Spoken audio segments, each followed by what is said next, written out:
দোস্ত গাড়ি তো নিয়ে আইসি তেলে চল দুই বন্ধু যাই আইসকা করিম চাচার দোকানের বিরিয়ানি খেয়ে গিয়া। যাওয়া যাইব না রে, গাড়িতে কি জানি হয়েছে, গাড়িতে স্টার্ট নিতেছে না। স্টার্ট নিতেছে না, তাইলে আর কি করার, এখন তো আর যাওয়া হইব না। ভাবতাছিলাম আজকের বিরিয়ানির বিলটা আমি দিমু। এই বন্ধু, গাড়ি তো স্টার্ট নিয়ে লাইছে, তাড়াতাড়ি উঠ, বিরিয়ানি খাইবার যামু। আম্মা আজকে বাংলাদেশে খেলা, তাই আমি স্টেডিয়ামে খেলা দেখতে যাইতাছি, তুমি চিন্তা করো না। আচ্ছা বাবা যাও, গাড়ি গুড়ির রাস্তা একটু দেখে শুনে যাইও, আমি দোয়া করি তোমার লেগে।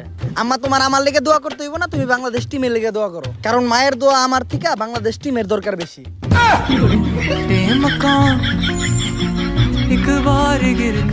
বাইগান এই একটু বাজারে যা তো, বাজারে যাই 1 কেজি আলু 1 কেজি পেঁয়াজ আর 10 টাকার কাঁচামরিচ নিয়ে আয়। আম্মা এমনি বাইরে বৃষ্টি হইতাছে, রাস্তাঘাটে একদম বুক পর্যন্ত পানি জমে গেছে, এই পানিটা নিয়ে ভেঙে আমি এখন বাজারে যেতে পারবো না, তুমি অন্য কারো পাঠাও।